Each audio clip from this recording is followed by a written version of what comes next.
Yes, look at that. You know it's gonna be a good day when you do like all the pre-show stuff as the intros go in and you get it all done by the 2-minute lapse. It's good. It's good. That's good. That's what it's all about, baby. But yes, it is Thursday. It is 9. So of course, UK Cowboys time, and welcome to the Ukies. We've seen you all out there. You are, as we always say, the MVPs of the show. But how are we doing, Mr. Scottish 1 and 2? We both doing good? Yeah, doing good. Buoyed by the recent news that's come out, but we'll get on to that in case Graham's not seen it. I don't know if he has or not, but I know that little face, like it's already beaming, so he knows something good is happening. He's like, ooh. So I suspect. Hold on, let me look into your eyes, Graham. Ooh, he might already know. That's the face of a happy, jolly fellow. But yes, we are here this week to talk about this weekend's game, Week 5 against the San Francisco 49ers, unbeaten at the moment and first in the NFC West. The game is going to be at 1:15 a.m. UK time, live on Sky Sports. So might be a good or a bad thing. Don't know what deal you're on out there, guys. But yes, it is a battle. This is the battle. Probably the way things are shaping up. This is probably the game of the week in the NFL and the biggest game of the season for the Cowboys. What is crazy is this game is going to break the tie. The Cowboys currently against the 49ers are 19 wins, 19 losses, and 1 tie. Yeah. And everything. Yeah, and everything when you look at it. In terms of defense, they're a little yin and yang in how they work, and a little bit the same on offense. But statistically, everything is fairly balanced. This is one of the most balanced.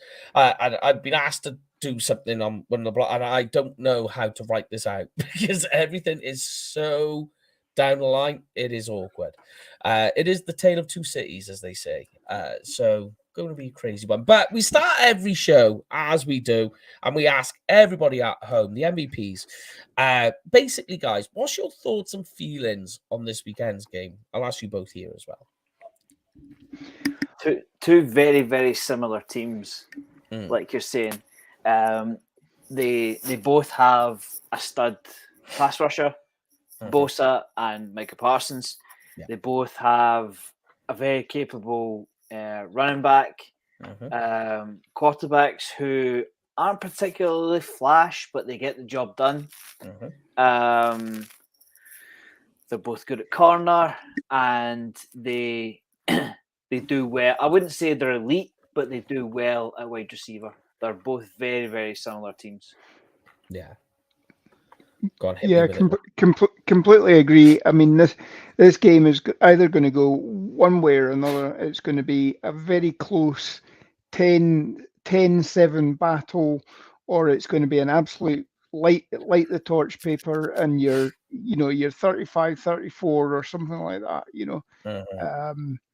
I know which one the TV people want. Okay. Well, yeah, they don't want a slog.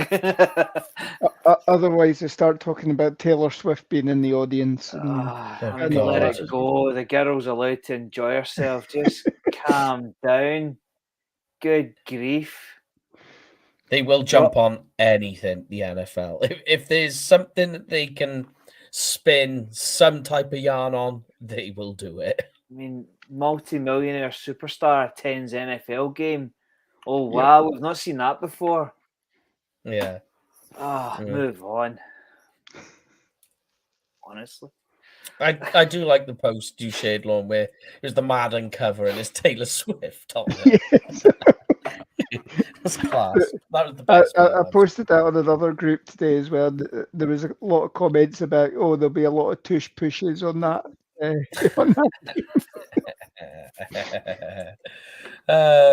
But I know we shouldn't talk too much because we know Graham is a Swiftie, so we don't want to take the mic too much. He's a big time Swiftie. He goes to all the concerts. Behind that flag, he takes that down at the end of the day, and there's a great big poster of Taylor Swift back there.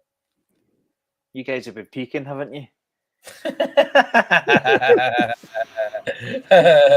But yes, let's get into this, guys. We are here to talk about this weekend's game. So yeah, we start off with the offense every week. So the Cowboys offense versus the 49ers defense. Now, what's interesting is I posted a stat earlier, and it is true, right? That the San Francisco 49ers produce a lot of pressures, more than the Cowboys, believe it or not, by 2. So the Cowboys have 95 total defensive pressures, where the 49ers have 97. But they have only 9 sacks for that, where the Cowboys are 14th. Now, what is crazy, when we're talking like the yin-yang here, and it's the same on their side too, is that the offensive line for the Cowboys is ranked first in pressures allowed. They allow the least. Question for you guys. Based on the fact as well, are you ready for this, Graham? I don't know if you've seen this news, that all 5 starting offensive linemen are touted to start this weekend, which is the first time all starting 5 offensive linemen have started for the Cowboys since 2021. And the first time, are you ready for this, Graham? That Tyron Smith and Tyler Smith will be side by side since Tyler Smith has been drafted. Who wins the pressure battle this weekend? Who is getting the most? Or who is winning that fight? And we'll ask you at home, guys, as well. Yeah, it's easy to see why this is a Sunday night game. Yeah, it's box office. 2 storied franchises who've had their rivalries, particularly in the 80s and early 90s. There's going to be a bit of give and take. I don't think we'll keep Dak clean for the whole game. It's not going to happen. But they couldn't put Dak in a better position with all 5 starters. It's they to put you in the loop, right, Jay? Gray? Sorry, it's because Jamie just spoke. Sorry. I can understand you better than him, right? Now, to let you know that today in practice, they had all 5 starters in. Full practice. I mean, could it come at a better time? Yep. I mean, the only better game we could have the 5 in for is going to Lincoln Financial. I mean, that's the only game I can think would be more important. Hopefully they keep Bosa quiet. It's a particularly good defensive line, but none of the names particularly come to mind. Is Solomon Thomas one of the others? No, he's Jets. I think he's in the Jets now. So a lot of the pressure so Nick Bosa is leading the team, but a lot of it comes from the inside. So you got the 2 Javons, so Javon Kinlaw, Javon Hargrave, and Arik Armstead. Those 3 guys are creating so much inside pressure. It is unbelievable. I mean, you like a stat, Mike. According to ESPN, the defensive leaders, the Cowboys are second in 259 yards allowed. The 49ers are 5th with 284. So it could not be tighter. The game's won and lost in the trenches, and if the Cowboys 5 can come up and be the guys that we want them to be, we're in really good shout of a win. But obviously the 49ers are undefeated, so it couldn't be a sterner test for them playing together. Go on, Lon. No, I completely agree. I mean, this is give me your thoughts. I'm just going to get myself a drink a minute. I got a sore throat. All right, you go. Yep, this is definitely a game where we need our 5 starting offensive linemen out there, because the thought of Chuma Adoga going up against Nick Bosa, that's scary. And Bosa's like Parsons, that they will move him across the line and what have you. But they'd certainly they'd be picking on the weakest link, and that's certainly scary. I mean, having said that, we've gone up against a similar scheme of defense this year in the Jets. Obviously, Robert Saleh used to be the defensive coordinator for the 49ers as well, and he's taken that defense across. So yeah, Just for the viewers on YouTube, Mike has just demonstrated the way I start pretty much every show. I arrive like with minutes to spare. You did earlier, yeah. It's funny, because we can see each other as the intros go in, and all you can see every time when Graham comes in as the intro, everybody just shaking their head like. Well, I'd literally gone into our messenger chat to say, "Going live, Graham, get your arse in here." There he is. Yeah. So here's another interesting problem that we have: is that they have some very good linebackers. The two guys, especially Fred Warner. Fred Warner is just really top-notch linebacker. And Famer. Maybe not straight away. Yeah. But he'll be in the conversation. Yeah. I mean, so we just talked about the inside pressure these guys get. The 3 defensive tackles, as well as Nick Bosa as well. Yeah, the thing you've got is both of them as well. So you got Drake Greenlaw as well. The pair of them are good at clogging, finding when to shoot into the right gaps. They just got an instinct for it. Really clever. And because Warner is like this oversized safety, really, when you look at it, he's got just incredible change of direction skills. He can accelerate really well. So if he's just slightly off on a gap, he can get into it really quickly. The problem that we've got, which I've looked at, and I don't know what you guys think, is that the 49ers defense, because the linebackers are so good at clogging in the gaps, they're only allowing 66 rush yards per game. That is, I think, second best in the NFL at the moment. Yeah. They're just blocking up everything. I mean, I think in some respects that's also, indicative of who they've, again, they've gone up against that. And, their offense is on fire, unlike ours at the moment. So they get a lead, and then teams are obviously having to go into pass mode to actually catch up and try and surpass them. So it's playing into their scheme a little bit. But as I was saying while you were getting a drink there, Mike, the fact that we've played the Jets defense this season, which is a very similar scheme. You'd certainly say the 49ers on paper have probably got the better, front seven, or in more than anything. Then the Jets were certainly, with Sauce Gardner, are probably the better defensive back wise. Yeah. But we've at least seen this sort of scheme before, and this season, so we know what and we, no matter what you say about our red zone offense at the moment, we are matriculating the ball down the field. We are getting it into the red zone. The fact that we're getting into the red zone, we've probably got a higher red zone entry percentage of drives. That bodes well, and we've now had 4 weeks of us all playing the starting offense all playing together. This should bode well that preseason's over, if you want to call it that, and we're ready to hit the ground running now. And it's a good week to hit the ground running, obviously. So, and bear in mind as well that the Cowboys' offensive line, especially between Tyler Biadasz and Terrence Steele, are insanely effective on the run.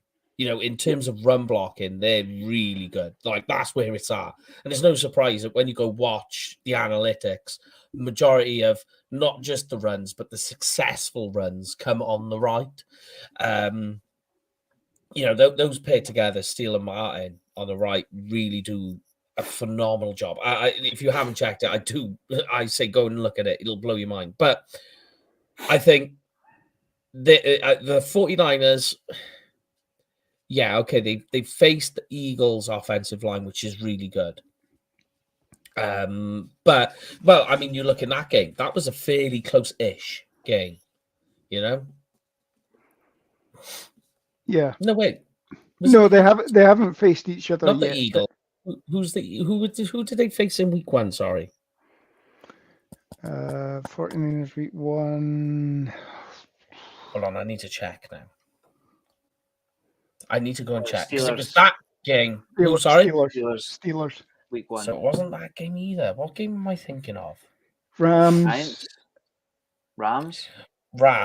It might have been. The line is okay. Yeah, that's what I was thinking of.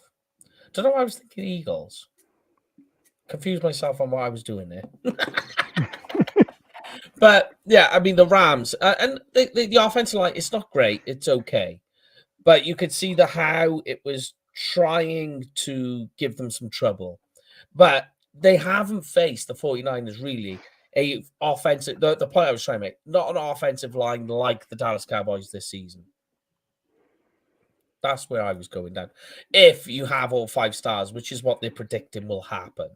Yep. Yeah. For God's sakes, put Tyron Smith in bubble wrap tonight after practice. Can we just not just put him in bubble wrap permanently? So yeah, so the other one I was looking at is the wide receiver situation, and I know we'll talk about the red zone in a moment. But the wide receiver situation, the defensive backs for the 49ers, they're okay. But a lot of what they're doing is predicate what's happening ahead of them. When you look at it, they rank 16th in passing yards allowed. So they are struggling a little bit, where the Cowboys are actually right at the tippy top. They're doing some of the best work against the pass.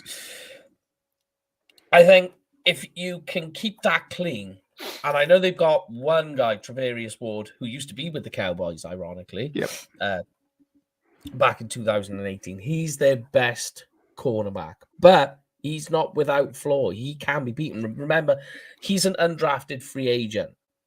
And that's their number 1 corner.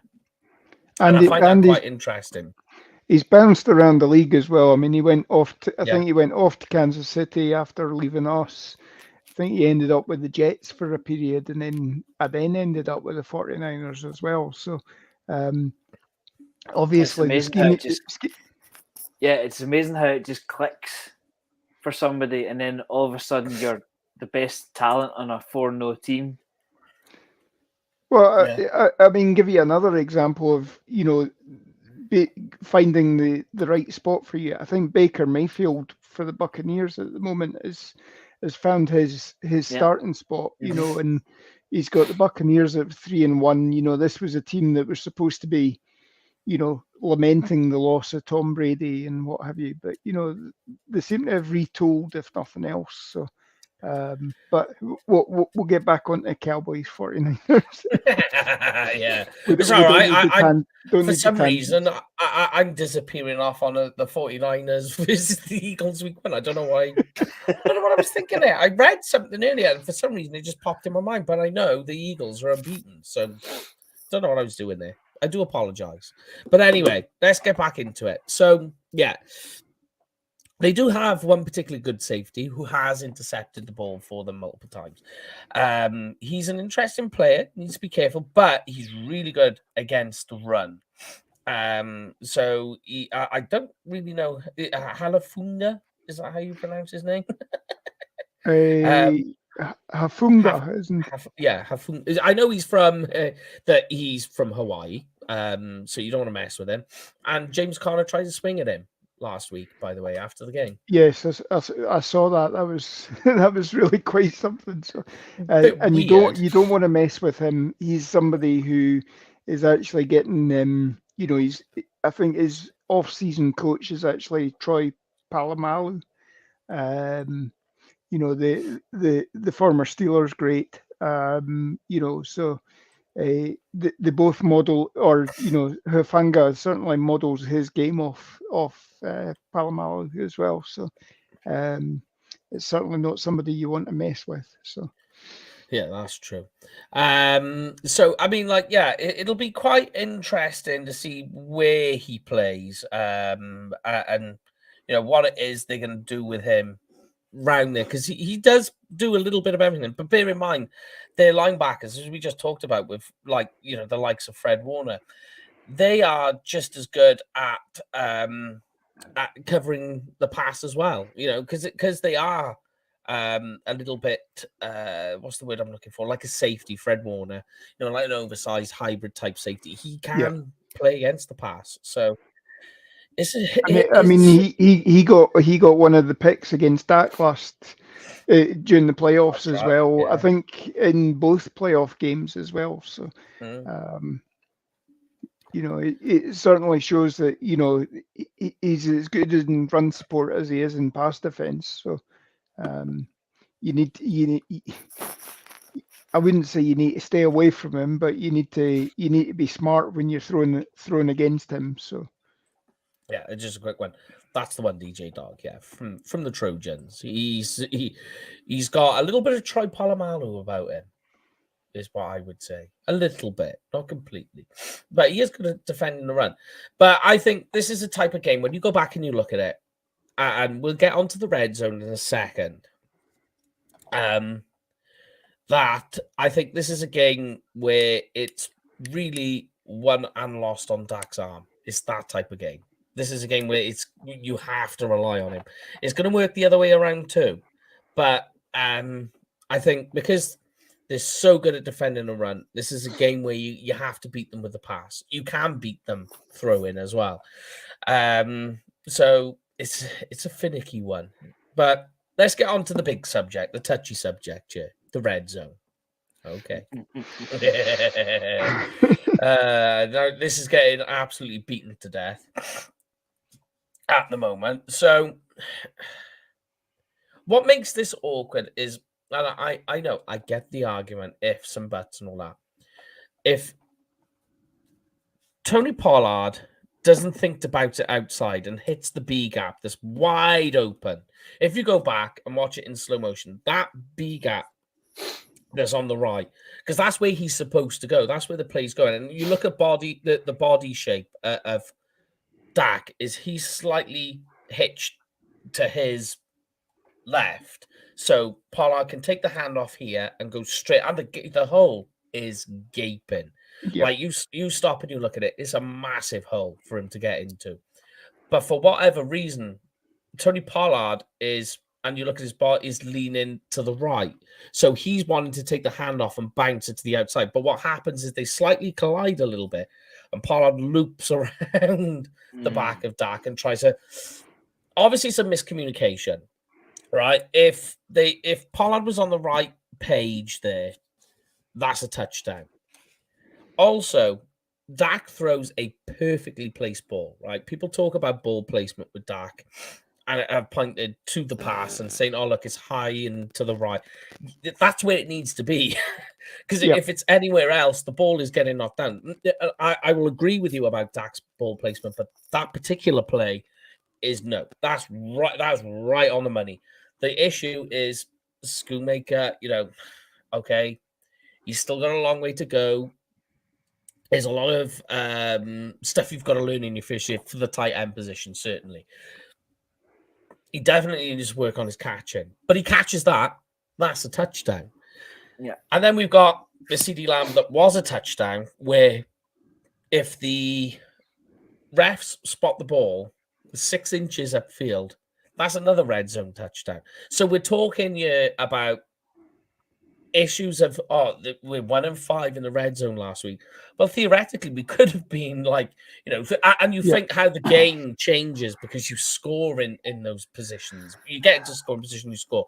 And I know it's ifs and buts. I get that. I'm just saying that there's just these little things that have just accounted to a few little things that have amounted to this pattern that's evolved. But I think it's one that will, throughout the season, level itself back out again. Yeah, I completely agree. I mean, you could be scoring every time you get into the red zone, and then you go in and have the next 3 games you're completely wiped out or whatever. So, Yeah. I'd much rather be winning these games at the moment and at least getting the practice in or whatever. And Yeah. you can see everything so far has just been little technique or execution that hasn't worked. It's not been a problem with the scheme necessarily. Yeah, exactly. It's there's a holding call here. There's a jumping off sides or a false start or something like that. That's things that the It's players not like need to. they're out of options, like they've Yeah, run out of options or ideas. Because here's the thing, right, Greg, and something I've spoken about with a couple of guys over in Cowboys media on this one, is it seems weird that the Cowboys are really efficient, right? They're one of the best teams on offense in third down efficiency. They are really good at driving it down the field, and they can do this a lot of slant work. You see a lot of this West Coast sort of work coming in, crossovers and slants and hitches and quick passing. And when you stop and you look at it, you think, well, that's how you play in the red zone. So why can't you just take what you're doing efficiently in field and put that into the red zone? And I think it's just a case of utilization, that the coaches are just scheming things up in a certain fashion for a certain type of style of game with how the game script is going. They kind of got to change the schedule a little bit. And that has evolved how things look on the red zone. But tell me what you think about what the issues, problems are, and how they can be resolved, Mr. Graham.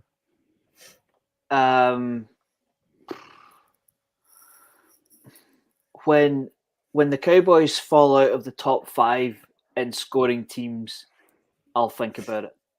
They've blown out 3 teams, and they are 4th in points scored with 124. The Dolphins are 1st in points scored, but they scored over half of those points in one game. Yeah. So if the Cowboys ever fall out of the top 5 in scoring teams, I'll look at it a bit more. I mean, there are very few teams that you can pick holes in that are 3-1. Every team has their faults, of course. I'm not the least bit concerned is a bit strong to say, because obviously there is, the stats are there to show that it's maybe not scoring, it's maybe not that good inside the red zone, but they're plus 83 in points differential. That's good enough for me. Yeah. Think how many points the Jets score on defense, or the 85 Bears score on defense. Nobody ever thought, well, their offense isn't very good, so they can't be a great team. I don't really care how they score points, so long as we keep blowing out teams. I don't really care. If obviously it's going to be an area of concern on Sunday, but yeah, they are 4th in points scored. Let's not push the panic button just yet. A touchdown on defense is still 6 points. It's not like you score more if you get a red zone touchdown. It's exactly the same. Yeah. Fair enough. The field gets a little bit short in the red zone, and they're not doing particularly well there. But 124 points over 4 games will do me just fine. Yep. Yeah, it doesn't matter where you get them from. And because they're playing a lot of possession ball. So that's going to squiff your stats up as well. You look at the time of possession on these games, they're like wild. But some interesting news for you both and everyone watching at home. Another player who was full go today in practice, Rico Dowdle. Oh, good. That's a big one. Yeah, that's a big one. I mean, that's one of the things you could point to in the red zone. I can't remember which one of us said it. We don't have the battering ram that we've had for the past 7 seasons. He's playing somewhere else now.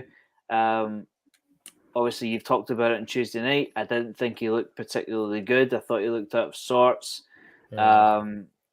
He's unfortunately a declining player, and the Cowboys have moved on from him at the right time. Still love him to death. I would love to see him in the Cowboys ring one day. But we don't have the guy that can lower the pads and get the dirty yardage. I mean, you could say that about Rico Dowdle.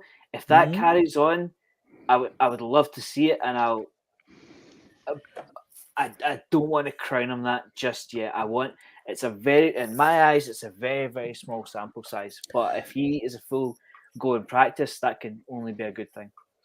Yeah. So, I mean, put it this way. I mean, you say we haven't got the battering ram. What if the guy who scored the touchdown is? What if Lipke has now become the guy that is going to be that guy? I mean, he's like 240 pounds, 6'2". I mean, he's a lumper. He's not a fast mover, but what we're talking about here are goal line plunges. You know, those when you're down in that 5-yard line, because that's where it's gone wrong, where the Tony Pollard issue went wrong, where the Luke Schoonmaker drop pass. It was all 10 yards or less in the red zone, and that was the problem. So I think, yes, I agree with you with Dowdle that he's got that Marion Barber type thing about him. Yep. You know, just like that bowling ball. But I think the big thing is the Lipke involvement. Yeah, sorry. No. Well, you know, the first carry that he had a couple of weeks ago, he suddenly appeared from nowhere in the middle of the offensive line, broke through that, and got nine or I think it was 9 yards he got on that. You know, and you know that ended up he was carrying defenders on that one. The touchdown there, yeah, it was well designed. The cutback seal off blocks as well with the wide receivers. Yeah. And you know it sprang him open down the middle. But you know there was no stopping Lupke there. If somebody had gone in low, Lupke would have hammered them. So I think Lupke's becoming your option there. I agree. And it's just a case of, you know, obviously you don't want to put particularly an undrafted free agent rookie in and just say on you go. Yeah. You've got to get that sense of comfort with him, and I think we're seeing that now. So going forward, that will be used. Yeah. What's he capable of? Where's the limitations to it? But I agree. Yeah. But so we know Hunter Lipke scored his first NFL touchdown.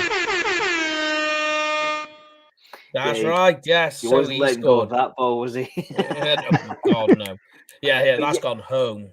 But going back to the point that I was making, you know, you take away Blake Jarwin, you take away Dalton Schultz, you take away Zeke Elliott, and you replace them with rookies or relative rookies. It's going to take a bit of adjustment. You know, they maybe don't have the perfect seam player that Dak is used to, and from Jarwin or from Schultz. Obviously, the tight ends are different, so that's going to take a bit of adjustment. Obviously, you'd like them to make that catch, but you can't keep everybody forever. There is gonna have to be a bit of adjustment, and if it takes 1 or 2 weeks for Dowdle to step into the big-bodied banger type that Zeke used to be, then that's just something you're going to have to live with. But it's not like they're not scoring points, and I feel like while they're scoring points, we can work on the deficiencies. It is a good point. Ferguson was good last week, and you know what we saw with Ferguson there was the load put on to him, and he did well. You know, he took over 70 yards receiving, because we all know the Bill Belichick style of defense is take away your best offensive weapon, and what they did last week was take CeeDee Lamb away, and you see that only 6 receptions, still scored the touchdown, and still did great work because it's CeeDee Lamb. but there was a lot of effort in slowing that out. But in order, by basically doing that, it opened up Ferguson, and off he trotted. That one-handed catch from Lamb. If Lamb is wearing Beckham in the back of his shirt, you see that catch for the next 2 months. Yeah, I know. Yeah. But in some other news, which we'll get onto the defensive side in a second. Good news is, as I say, Tyron Smith, Zach Martin, Chuma Adoga, all full participants, which means then the starting 5 of the offensive line are literally at this stage. Don't want to jinx it. I'm touching wood. I'm touching bubble wrap. That it's looking like they're going to start. So there we have it. So big important key, I think, is going to be Dak's arm in this game. His eye and his arm. Offensive line are going to be the most important factor of how this offense operates. Big one, though, limit the penalties.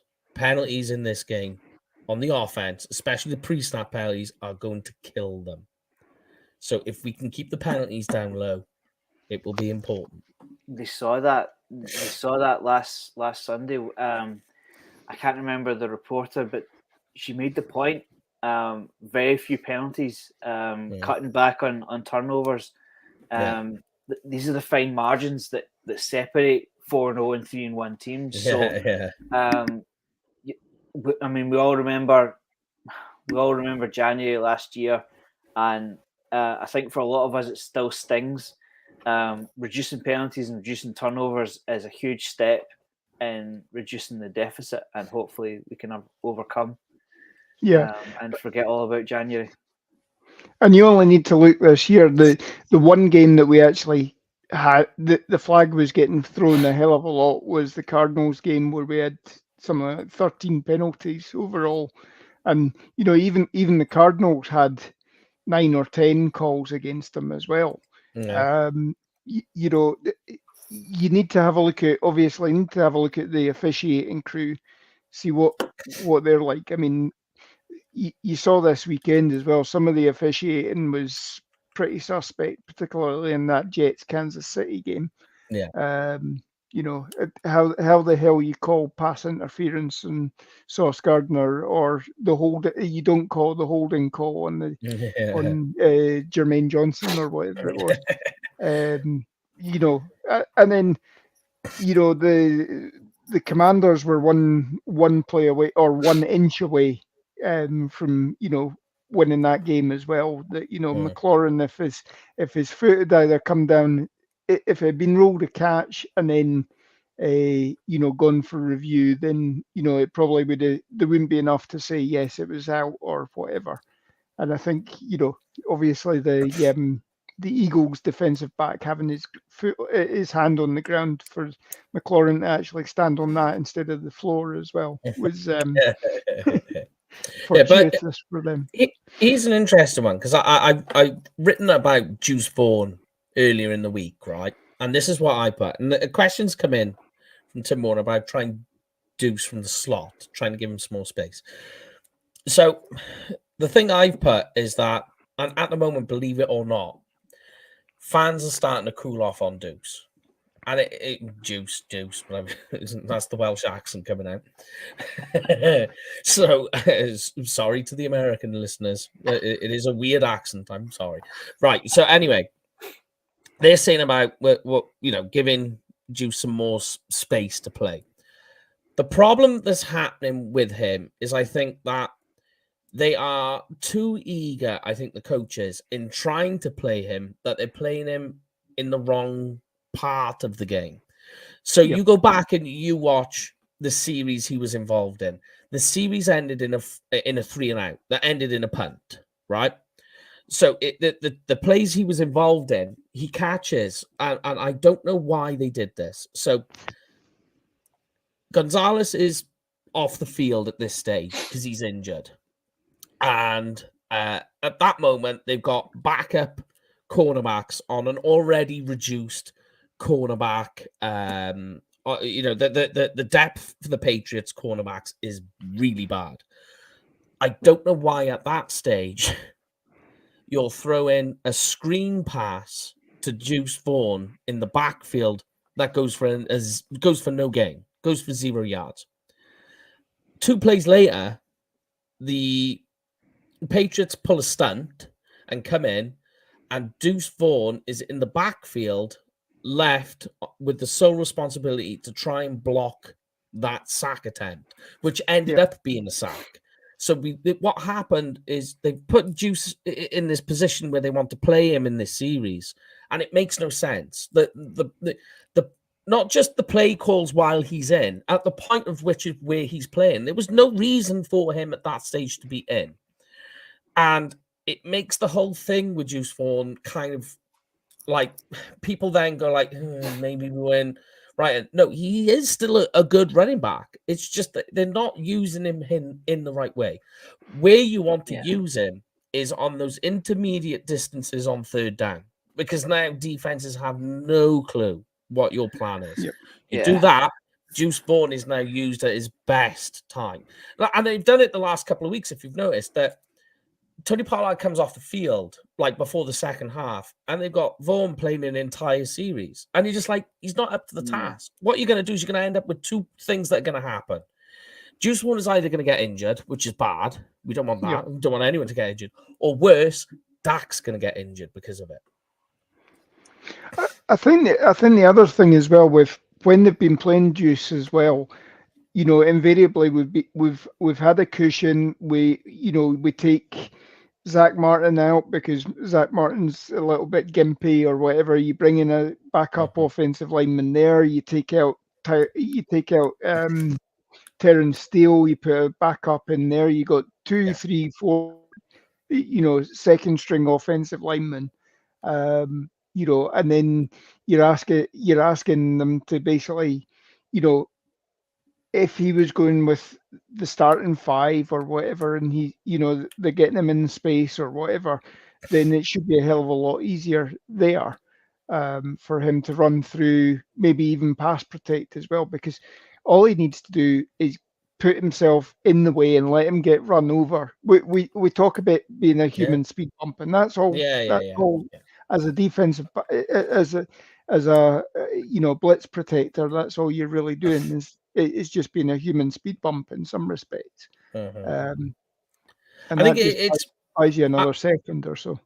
I agree with you. I'm there. I think playing him from the slot, okay, maybe not exclusively, or lining him up at the slot.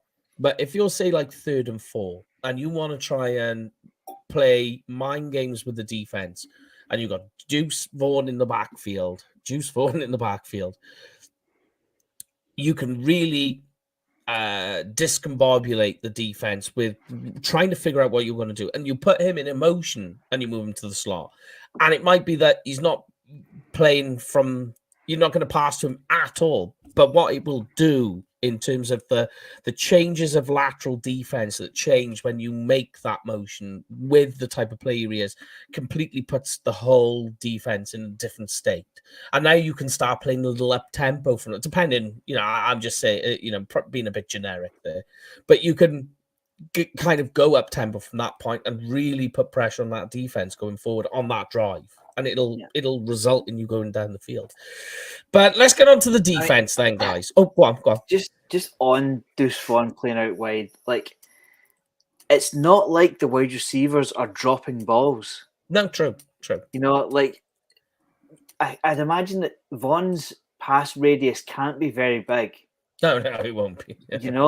Like, if our wide receivers had frying pans for hands, I would think, let's try something different. But try that.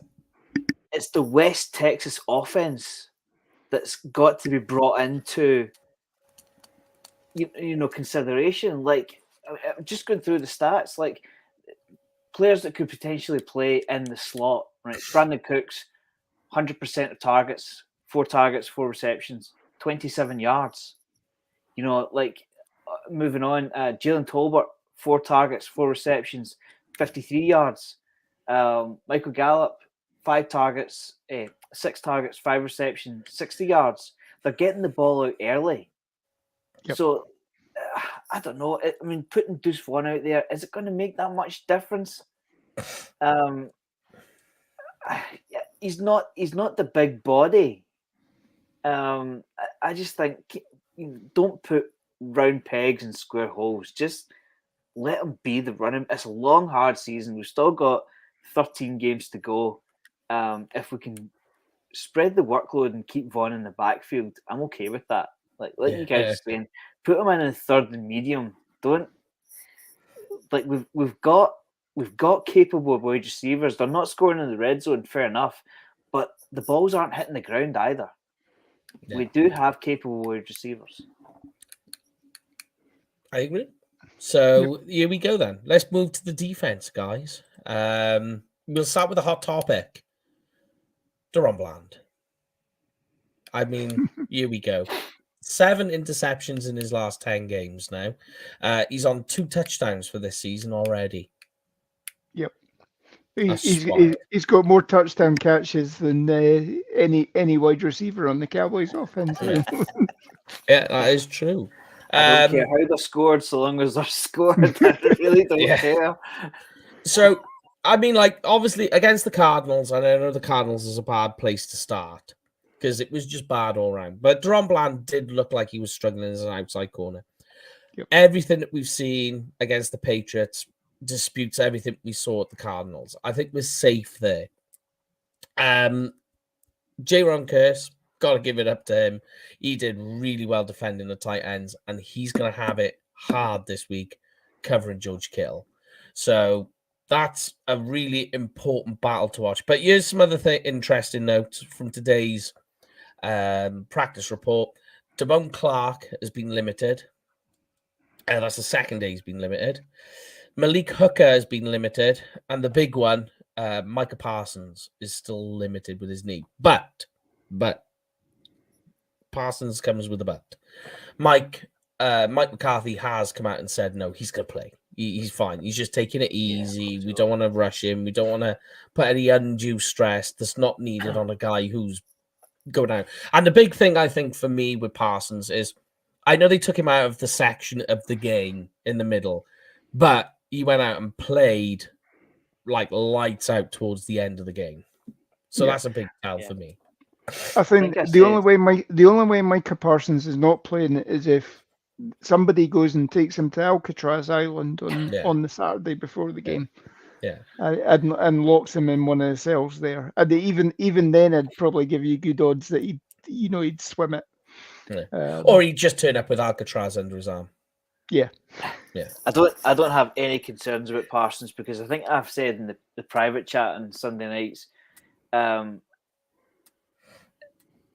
like towards the end of the third quarter, we were miles ahead of the Patriots. There was no chance of them coming back into the game, and he still played. If there was even the slightest concern, someone is taking his helmet off of him and telling him to go for an ice bath. I don't think they have any concerns about Parsons whatsoever. His ability to get on the field is one of his biggest assets just now because he doesn't. If he's off the field, it's for a really, really good reason.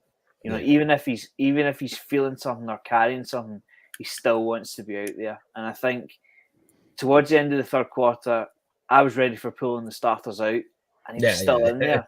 And like you're saying, he turned in his best stuff.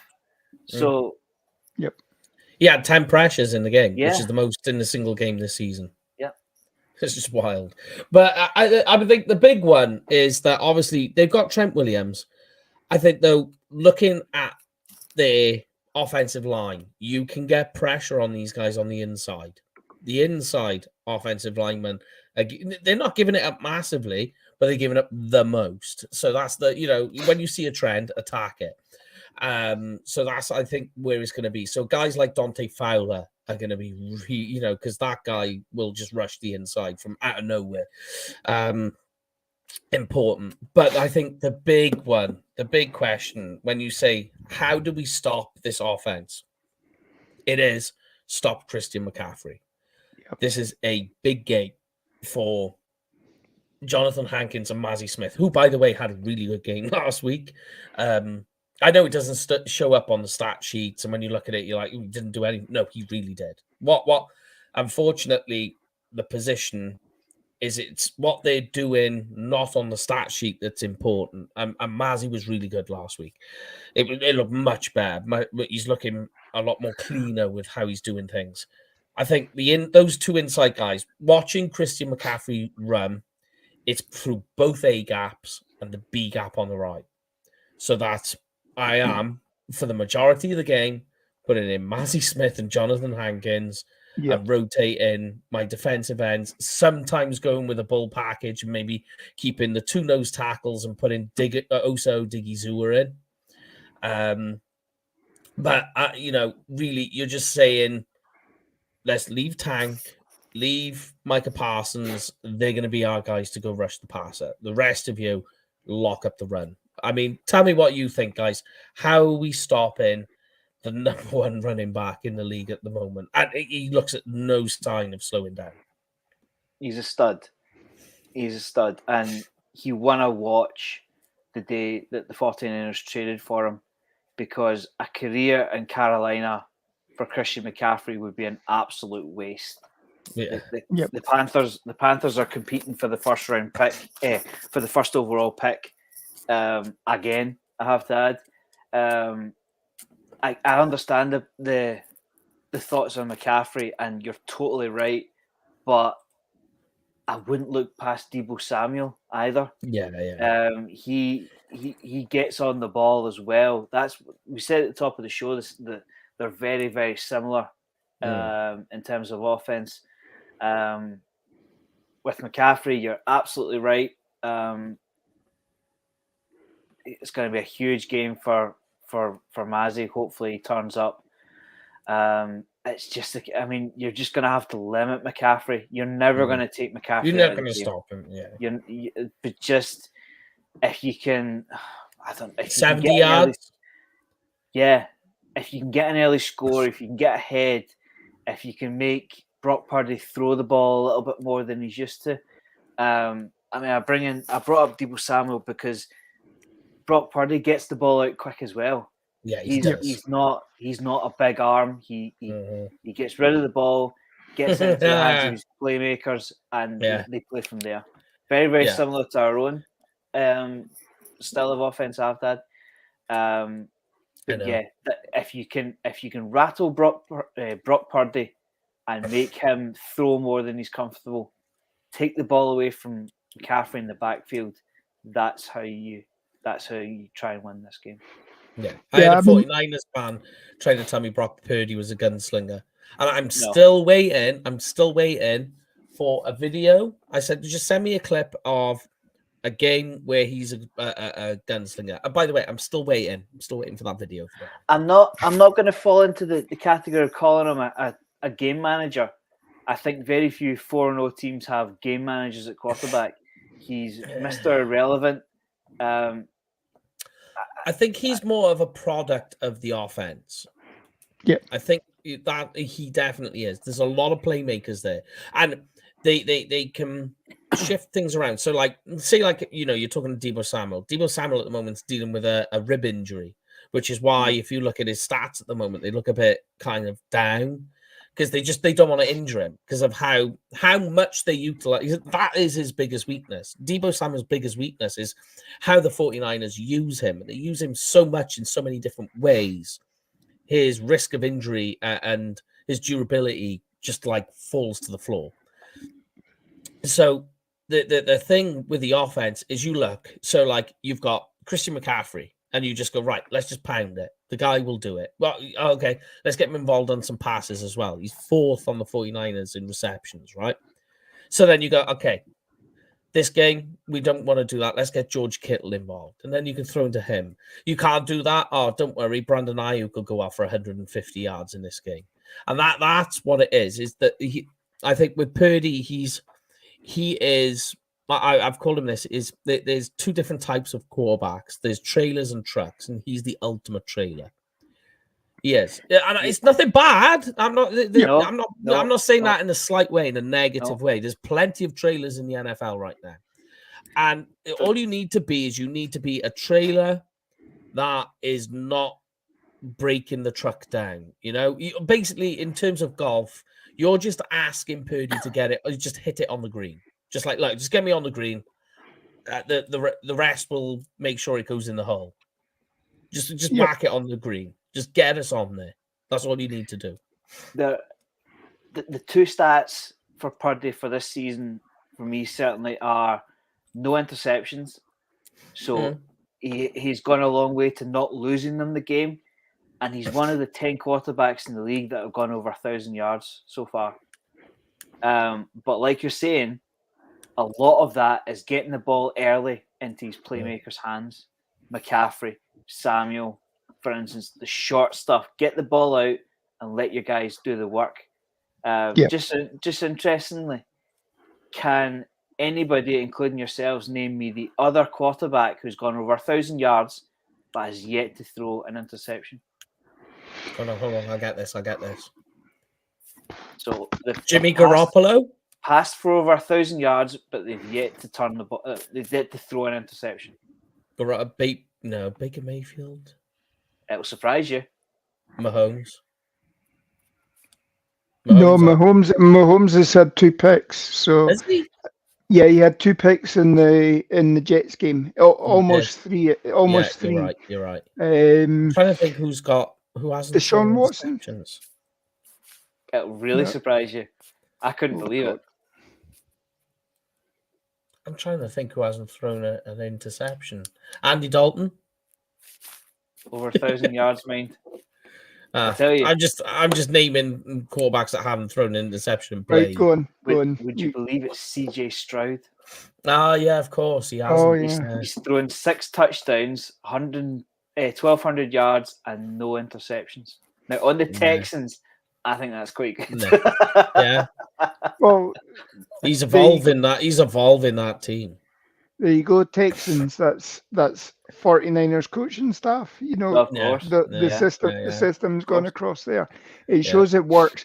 What I would say is what you're seeing from Purdy this year is he is developing a relationship with Brandon Ayuk, Deebo Samuel, all of these guys. Where last year, obviously didn't start until about 5 games before the end of the season. Yeah. But what you're saying as well, I mean, obviously there's something in the press this week where Caleb Williams has said he's not, he'll go back to school for another year. And obviously, he's got the NIL. And I was having a discussion with somebody that, is it really worth him staying back in college this year?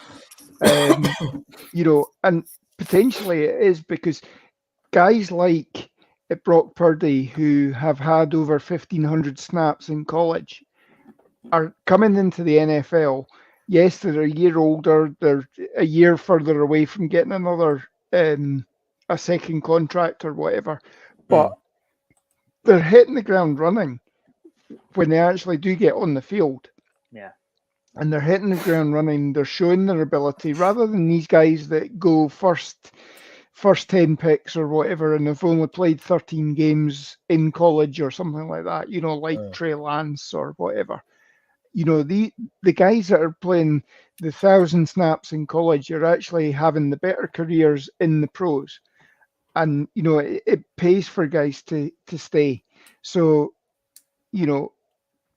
by all means, be that bus driver to begin with or whatever.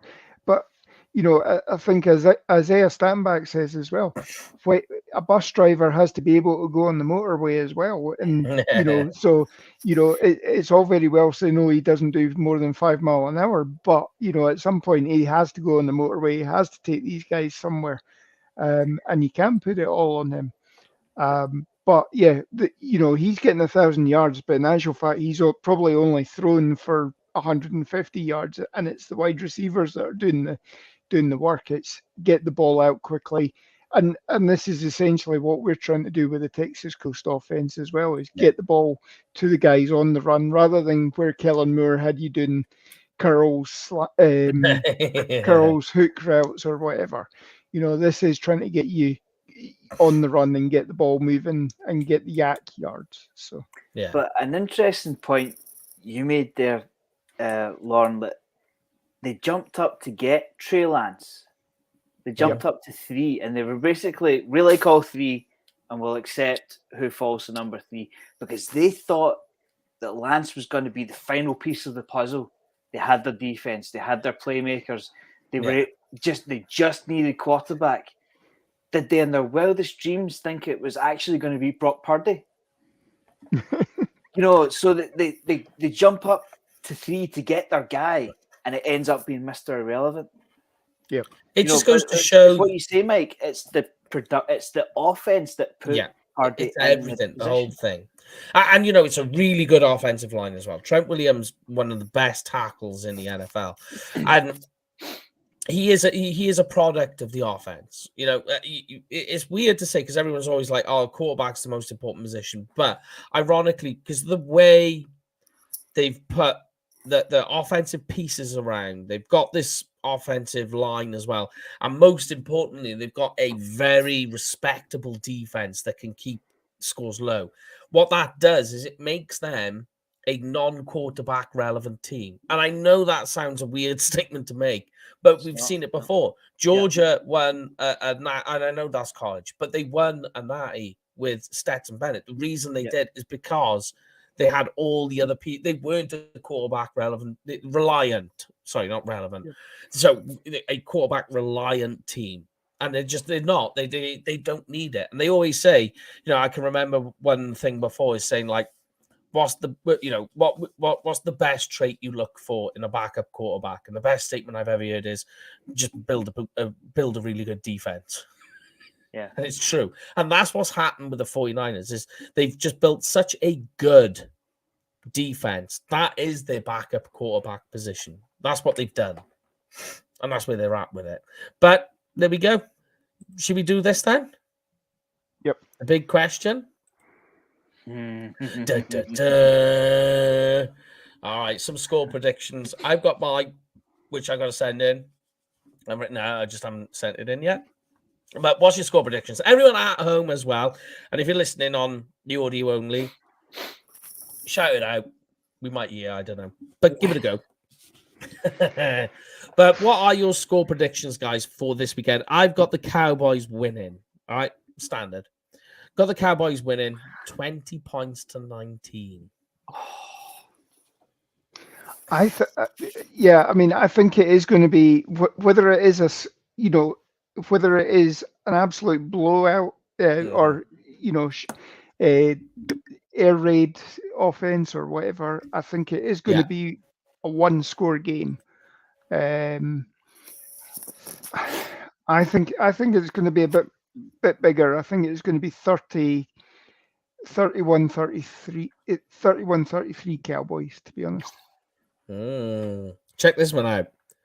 Joey's going all in. He's going for a Cowboys 40 burger. I like it. I like confidence. I like confidence. You know me. We got some 27-20, so another close game. We got a very low scoring game from Mark Anthony, 17-10. That's an interesting one. Paul's even chipped in, look. You've got another close score game. So everyone's feeling it's going to be a close into one. Fantasy Lounge as well, make sure he gets his points in. So. There you go, see. He's trying to keep that going. But go on, Gray, hit me with it. Yeah, I'm going to go. I think Lauren's right. It's either going to be one or the other. I don't think it's going to be a huge difference. I think this could be a 7-point game. Now, whether that's at the top end of the scale or the bottom end of the scale remains to be seen. I'm going to go lower end of the scale. I'm going to say the best I can offer is 17-14 Cowboys. I like it. Yep. A defensive masterclass. Yeah. That's how I feel. Like, I think personally, I give him my score 20 points to 19, but I don't know which way is going to happen. One of those scores is a defensive score, and that is what. So, like, we're all kind of like, ooh, the offense, but it's because there's such a good defense. But the Cowboys' defense does like a fumble recovery. something odd, like a tip pass that falls into another Cowboys player, like DeMarcus Lawrence's hands, and he just runs it in. This is like the NFC version of Ravens Steelers. Oof, that's a close game, that one. Yep. You know, two heavily built defenses, run offense. This is A the lot of best version pressure. that the NFC has to offer, I think. Yeah, it's. I would love them to banish the memories of January, because I think January was Still a huge stings. shock, and it still stings. Yeah. I'd love them to win on Sunday. Really would. I mean, more than. I mean, it sounds a little bit arrogant, and as Cowboys fans, we're constantly labelled as that. But this game goes a long way to home field advantage. It does. It really does. And I know it's daft saying that in week 5, but it's going to be so tight between ourselves and the Eagles and the 49ers. Although there's a big following in California, it's not that end of California. You know, the Bay Area isn't. Yeah. It has a Cowboys following, but not as big as people say. It's more the LA area where they're bigger, the Cowboys following. But are you ready to do some fantasy lounge work? Let's do it. Let's go for it. Let's round things off. First of all, the scores on the doors. Let's find out where everybody's at. Eagles are fake from Paul. There we go. So at the moment, Paul on 4 tries at 50%. Jamie's on 48 with 3 attempts. Lorne, you went down again. You had a stinker. Brian is still sticking there. And Graham, your first post in, and you got 60% right. Not bad. 6 out of how many? 10. So it's quarterback, running back, wide receiver, defense, but obviously both ways. Yeah. Oh, yeah. On most exams, 60% is a pass. It's a C grade. Paul straight in with the Prescott. Higher. All right, then. Here we go. So I need to put Paul in, yeah. So we got that. All right. Dak Prescott, 18.3 fantasy points. Make sure to play at home, guys. Only going to do higher or lower than the predicted fantasy points by NFL.com. Hit me with it, Lorne. Higher. I've said this is going to be a barnstorming game, so I've got to go higher. Mr. Graham. Yeah, I've got to stay true to my prediction. I'm going to go lower, unfortunately. It's not a bad game. It's just not a big fantasy game. Don't turn the ball over. Please don't turn the ball over. All right. So what are you going with? Sorry. Lower. All righty. I like it. All right then.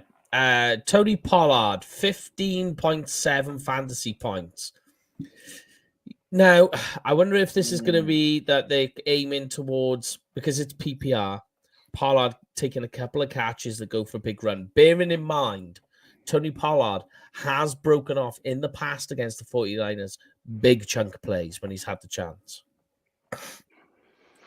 Yeah, I mean, Pollard had a good game in the divisional round last year as well. Until it's unfortunate. Until he went out, and obviously that took away our big part of our offense. I'm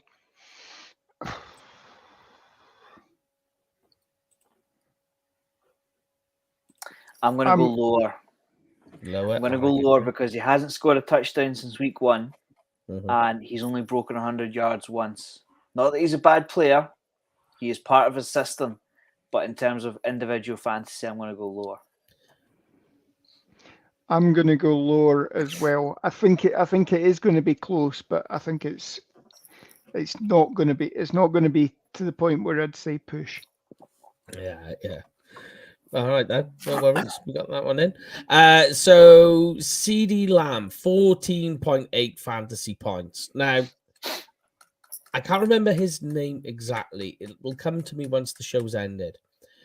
I would play CD Lamb exclusively this week from the slot because he's up against a cornerback who's fairly young, but has some experience in the NFL. Isaiah something or other. I forget his last name. Oliver. Yes. So he is giving up nearly 80% complete from the slot, and he will play there. I'm taking Lamb in there all day. But hit me with it. Paul is saying higher on this one. They are ranked, the 49ers, 16th, as I say, in passing yards. And they don't get very many interceptions either. So that's another little nudge for Dak to take his chances. I'm going to go higher on that one as well. I think there's going to be another touchdown there. I think, obviously I'm saying Dak's going higher as well. So I think this is where the passing game kicks in as well. And I think you're going to see more of Brandon Cooks as well. But I think, CeeDee Lamb's going to get a couple of touchdowns or a touchdown at least in about 70 yards. And obviously the catches involved with that as well. Mr. Graham? The Big Lebarski, how you playing me like that? I love Tony Pollard. He knows how to push your buttons. He does. I'm going to go higher because I like everything that Mike just said. And I think playing Tony Lamb. That works. I think playing CeeDee Lamb in the slot is one of the perfect ways to break the red zone duck. Quick turns and routes. So he's just right. Yeah. Let's go higher. Yeah. Somebody's got to score. All right, Jake Ferguson, 7.5 fantasy points. Bearing in mind, the 49ers are averaging 30 yards per game to the tight end position. Very stingy. See, these are the ones that I hate, and I say it every single week, and I'm going to keep saying it every single week because that's one touchdown pass. I agree. How can you calculate that? I'm going to go higher. Well, last week he had 7 catches. That's 7 points there. 7 points on his own. Yeah. He had 77 yards. That was another 7 points. Yeah. I'm going higher on that one. Yeah. The problem with tight end is you don't know who's going to be at it's so volatile. When Dak looks at tight end in the red zone. And like you think like, we're talking about the tight end position. Luke Schoonmaker makes that catch in the end zone, completely changes that game, and the flow of where he's going to go with the ball for the tight ends. Do you know what I mean? And Ferguson probably doesn't have as many yards or as many catches based on that, although he's still targeted a tight end. It is just completely wild. But and Schoonmaker unfortunately is experience a bit of the Jalen Tolbert issue where he missed a lot of the OTAs, he missed training camp. Yeah, he's trying to play catch up. He's actually on the field more than Jalen Tolbert was last year, but he's not in sync yet. Yes, I agree. And like when they're doing all the install work, Schoonmaker's not there because he was out. So that's a big portion of it. But Cowboys defense is a tough one. 6.4 fantasy points. Bearing in mind, the 49ers offense is scoring points. I think it's scoring 30 points per game, I believe. Yep. Hold on. I can double check that. Yeah, I think it's something like that. Very high up anyway. It's a solid offense. On the basis that I've said that the 49ers get over 30 points, and that's normally a negative score line, if I remember rightly, I'm going to say that it's a push on that one. Okay. They start off with 10, don't they? Yeah. And then, but like you think there's some sacks. And Brock Purdy, if you get pressure in his face, he crumbles. The one big negative on Purdy is he cannot handle pressure. He's yet to throw a pick, though. That's what I'm thinking. I'm going to go lower. Okay. Fair enough. We'll go with that. Lower it is. So you think they're just going to outscore, but the Cowboys are going to get turnovers, but it's still not enough. Because the defense score does come down as well with yards. So as they meet thresholds of yards, it's going to come down. Yeah. And I think they're rushing for like 150 yards a game. I think even more, maybe like 160, which is just crazy. I think I saw in the NFL fantasy app that the Cowboys are ranked second against the pass. Yes. Is that right? Yeah. Yep. They're really stingy. I think it's like they're averaging something like 121 yards of passing a game. Oh, but they've see, that's the thing. It always comes back to CMC. They have got CMC. Yeah. And it's very, very difficult to go against them. This is the reason why I've gone with a push there, is that, I think in terms of yards given up and the points given up, I think we're probably going to be looking at, being down on the score. But then I think we will get sacks, we will get interceptions, so that will bring us back up to that 6 points. Yeah.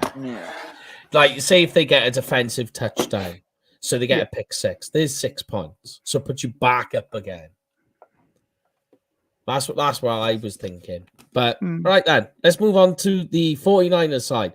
All right, Brock Purdy, 16.1 fantasy points. Let's rock and roll here, guys.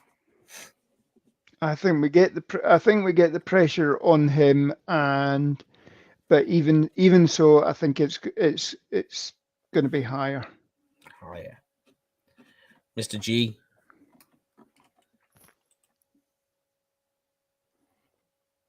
Higher for the Mr. Graham. And Paul is going to push. So he thinks it's going to be there or thereabouts, which is an interesting one. All right, here we go. Here's the big one. Christian McCaffrey, guys, 19.6 fantasy points. So he got 45 points in 1 week. in some leagues, really? in some leagues it was 51. So I mean, but again, Raheem Mostert got that against the Broncos. So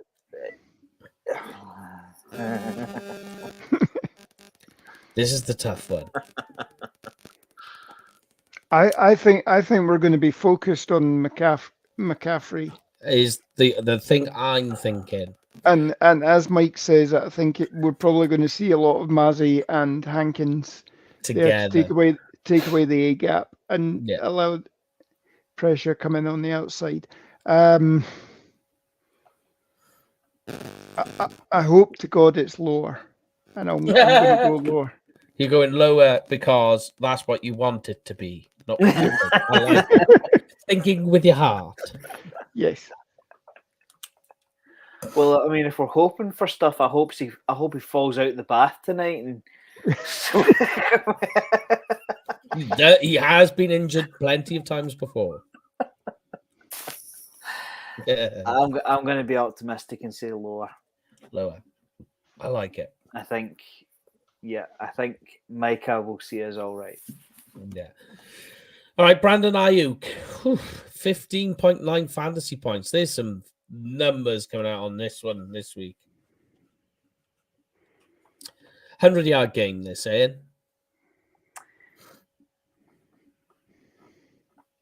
See, I've drafted Ayuk in a few leagues for a few seasons, and he always lets me down. Mm-hmm.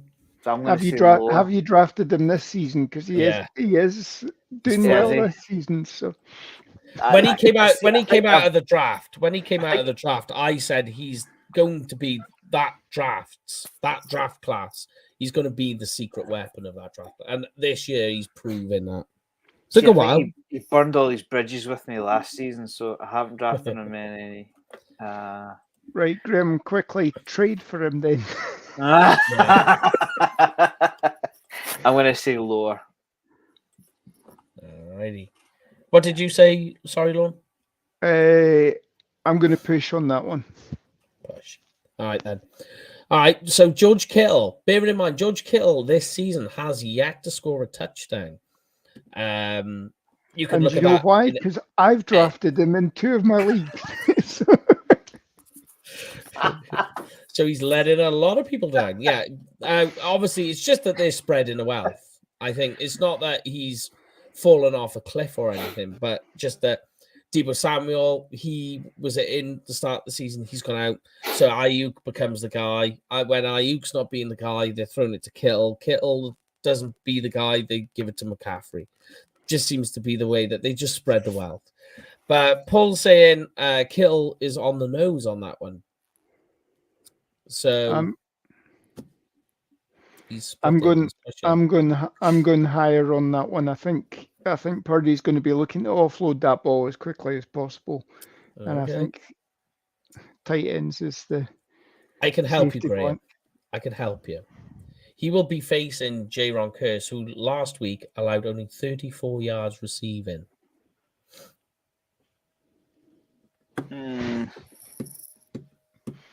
Still George Kittle though. Is George Kittle is the problem. And Lauren's going to put him on the bench, and he'll rumble for 35 points. Well, I've actually got Travis Kelce as the starting. Oh, well, there you go. Yeah, higher. All right, then. Kelce and Kittle in the same league. Yeah, it's only an 8-team league on that one, but you're right. Tight end. Yep. Right. Okay. 49ers defense is 6.4 fantasy points. Let's go with this one then. They are only allowing 10 points per game average. But they're not getting many turnovers. I will say that. And they have only 9 sacks this season, which is 6 fewest. Yeah. I'm going lower on that one. Same reason why I've gone push with the Cowboys defense. I think this is, as I say, I think it's going to be a barnstormer. I think both offenses will move the ball, whether they're scoring or not. Yeah. And from that point of view, that's going to take the score down. Graham, finishes off, baby.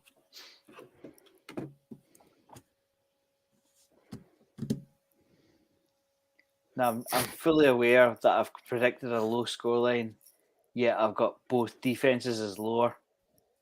I'm not sure that adds up, but it's going to add up somehow. But if the yardage is there, then yeah, doesn't necessarily. You could have both teams screwing it up in the red zone, you know. So yeah, lower. There we go. There we have it. Locked and loaded. People are in and they are giving their scores. They're still coming in. So thank you very much for that. So there we have it, guys. Let's do this and then we'll make our way out. So, Lorne, you can give me... No, wait. Graham, you hit me with this one. So if you're planning to attend a game at AT&T this season, what season you're gonna pick to attend the game in? Could you see a better defense? I'm not too sure. Maybe you see a better defense in San Francisco. I don't know. Anyway, make sure you make a weekend of it and book through Cowboys Experience. They have games, tickets, stadium tours, meet and greets. I know Paul has met Micah Parsons. He's met Sam Williams. You know, they have top talent at these things. They are certainly not the backups that you've never heard of. They pull out all the stops and they treat you like absolute royalty. Make a weekend of it and make sure you book it through Cowboys Experience and have great fun at the game. There we go. Beautiful. Lorne, hit me with it. Well, if you haven't heard about this before, where the hell have you been? But the UK Cowboys fans are descending for Thanksgiving this year. There's 15 of us coming from the UK. Most of us have been applying for Arrestas and putting their details on the websites this week. You know, and there's still plenty of time to book as well. Get in touch with Cowboys Experience. We've got Tour of the Star, tour of the AT&T Stadium. We've got Hop and Sting Brewery tour, the game itself, and the meet and greets as well. Well, Get yes. yourself onto our socials, get the details, get in contact with Cowboys Experience, and come and join us. Yeah, so there we have it. That is it for this week. We will be back on Tuesday where Brian will be reviewing the game with the guys doing a post-game show. Talking about the big win, obviously. It's gonna be. But as always, as we say, take care over the weekend, guys. Have a great time. You will see us. We will be live on Twitter, chatting away as the game progresses, and on Facebook and Instagram and everywhere else. But as we do every week, the show always ends with these guys having the last word because I had the first word. You've been our MVPs watching at home. Stay safe, folks, and you guys finish us off. Well, as Paul's not here, I'll finish with his catchphrase: Dallas forever, Philly for never. It's time to put the ghost of Christmas past to bed. Let's come home with a win. I like it.